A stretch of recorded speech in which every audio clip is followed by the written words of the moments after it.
Welcome back to Sharing the Sweet Life, where we are showing you what you get when you cross a certain single-celled organism with homogenized cow lactation, sucrose, fetal chickens, and cassia powder.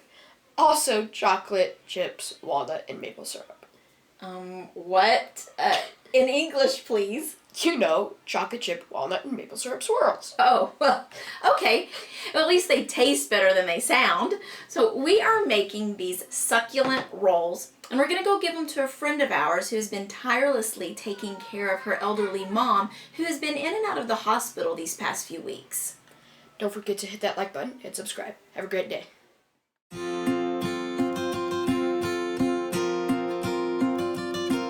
Okay, so the first step to making these cookies is to grease a 9-inch spring-form pan.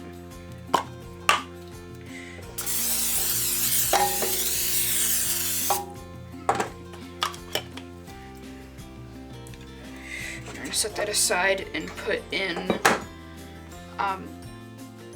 4 cups of all-purpose flour and half a teaspoon of cinnamon.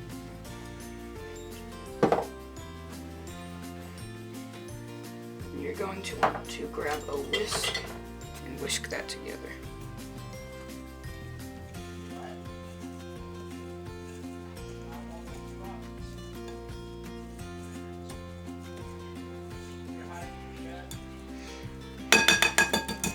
Okay, now we're going to want to get 4 tablespoons of unsalted butter and rub that in. So we're going to want to make this dough coarse and crumbly. By doing that, we're going to rub in the butter. It's a simple trick, and I'll show you how right now. You're going to take some butter, and you're just going to do what it says. You're going to rub it into the flour, squeezing as you go. It's as easy as that. You're going to want to do this until they're a nice coarse crumbs.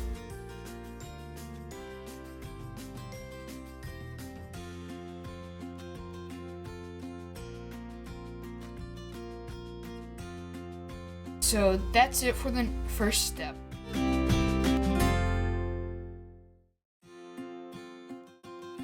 We're going to want to add some yeast and sugar so we can make the starter for our dough.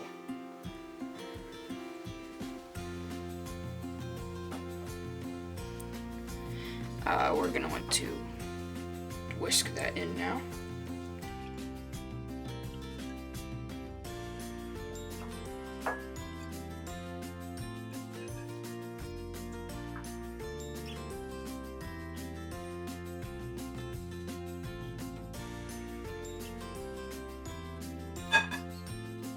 Okay, we're going to want to set this aside and go on to our wet ingredients, which are egg yolk,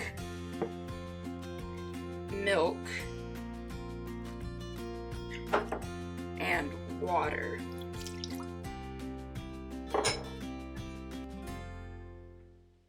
Keep in mind that this is warm water so that the yeast can activate and rise quickly.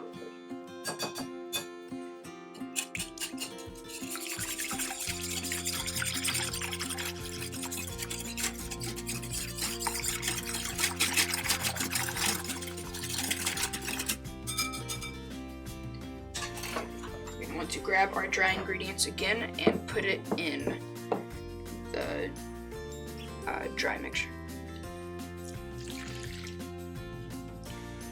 You can either do it by hand or spoon. I'm just going to do it by hand because it's quicker.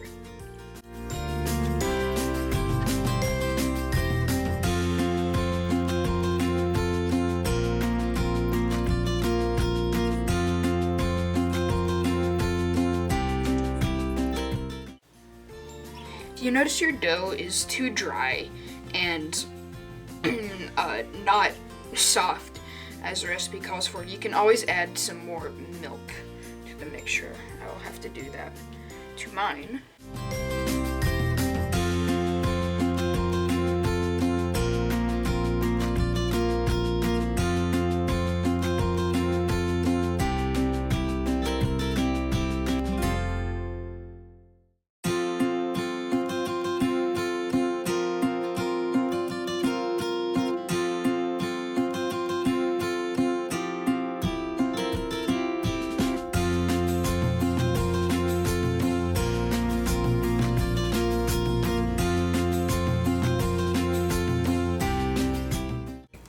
That's the end of step 2.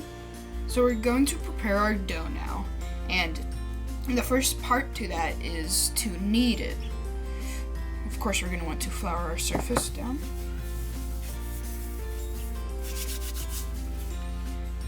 And to knead it, it's a simple trick, but it's kind of hard to do your first time. You're going to want to fold the dough inwards and then push. You're going to want to do that until the dough is smooth and kind of silky, and pushes, springs back when you poke it. After you have kneaded your dough, it should look like this. It looks soft and it should feel soft, but when you poke it, it should spring back ever so slightly and not so much. After you have tested your dough and it springs back when you poke it, you're going to want to roll it out to a 12 by 16 inch rectangle. We're going to flour the surface first. Just a little, not too much, so your dough doesn't become all firm and not so tasty.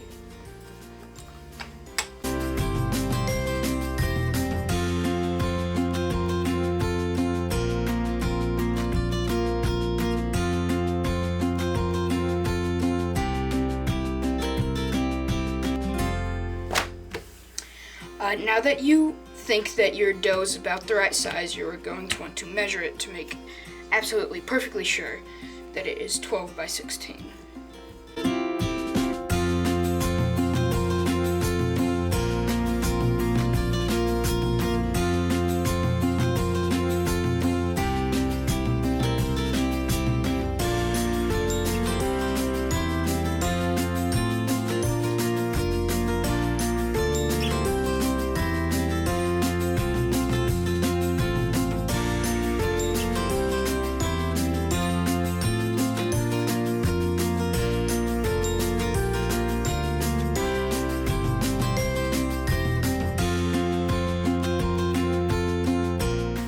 Okay, so now we're gonna make our filling, and we're going to want to move this dough over to another place, ever so slightly, so we don't stretch it out.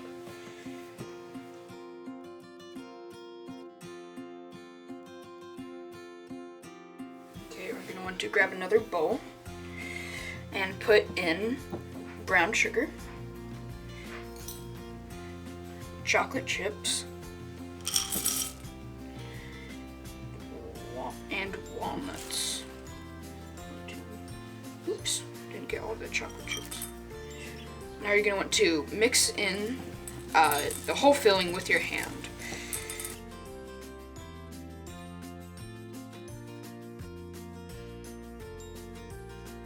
Now that that's done, we're going to want to grab our dough again and spread on the melted butter.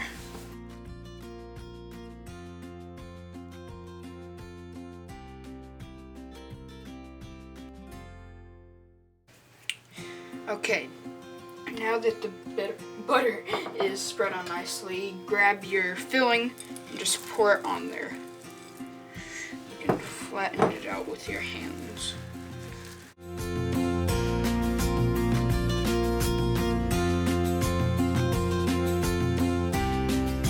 Okay, we're now going to want to roll the dough up, and it's easy as just grab a bottom and tightly pack it, so you can roll a little bit up, pull it back, and then keep repeating that so that it's so that we don't have a floppy cinnamon roll.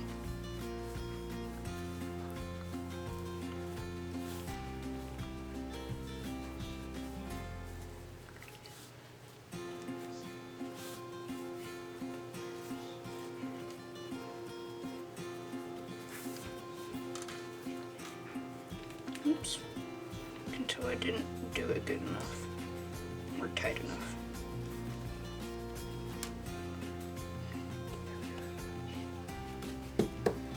Okay, now that we have this all rolled up, we can kind of chop off the ends that are kind of swirling over.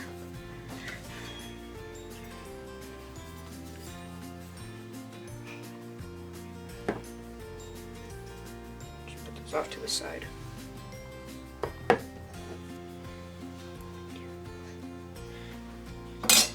Okay, and that's the end of step 4.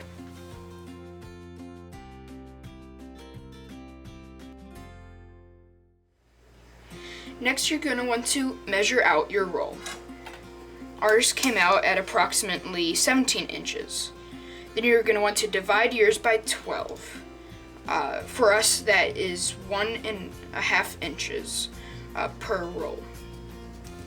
So you're going to want to score every 1.5 inches. Okay, then move your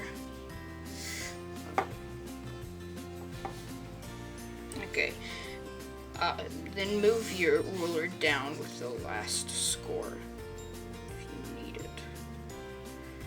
And just continue.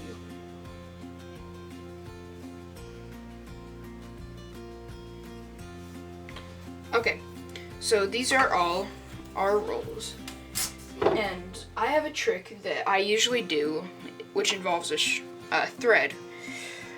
You tuck the thread underneath, if I can grab this, underneath, and kind of swirl it around. Okay, then you're going to pull, and it'll cut the roll until it is nice and doesn't crimp on the bottom.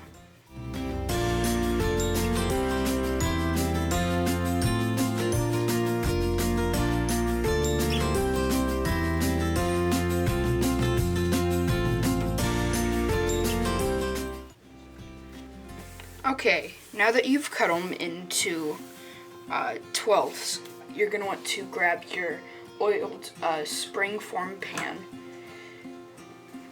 which I have right here, and you're going to want to pack these tightly so that they all fit. We're going to start the rising process now, and the first step to that is to cover it with saran wrap.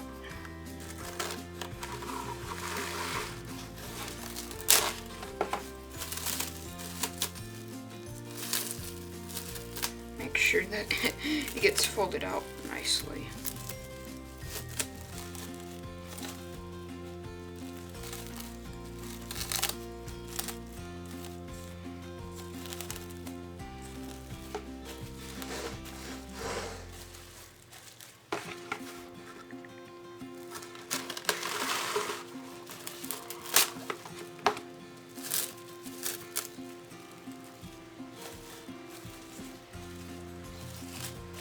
Okay, now that you've covered it with saran wrap, you're going to want to grab a towel and just flop it over there.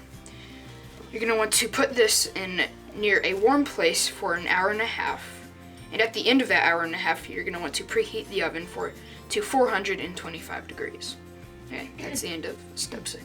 Okay, so they're done rising. We had them rising for about an hour and a half.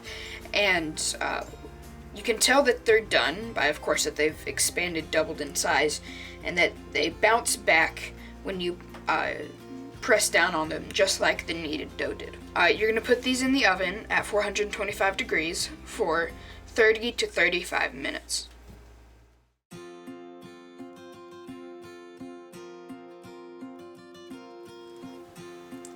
Okay, so we just got these out of the oven, and we noticed that the tops are brown, but the insides are still gooey. A way to fix this problem is with aluminum foil, which fixes it by not letting the heat come through the top, but letting it come through the bottom so that it heats up the bottom to the top. So you just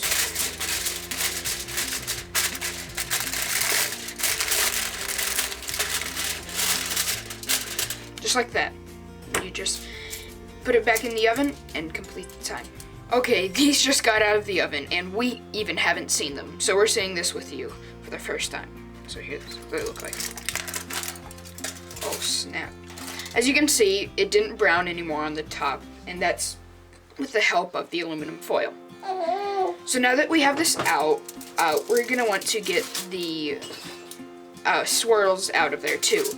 I have a springform pan, and they have a pretty cool trick of getting out. Okay, so the trick is, we take this spring and we just detach it like that. Then we're going to want to put this on the cooling rack. Set these aside.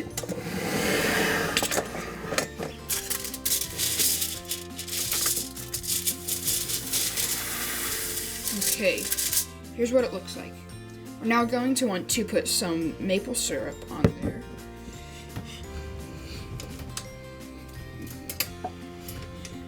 Just take a spoon. You should do about half a spoonful each.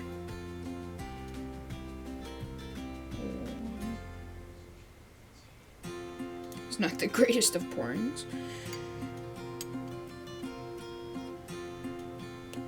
I want to pour it in the middle too, or around the edges and then in the middle.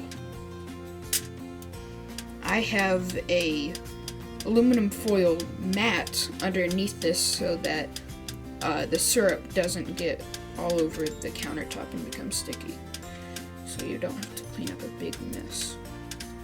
Okay, and that's the end of the maple syrup, chocolate, and walnut swirls. Have a good day.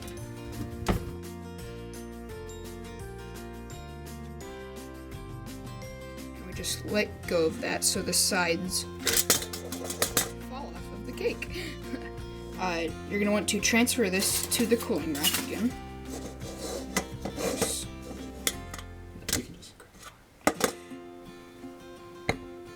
Hot. Try again. Wow, we just messed up in every way.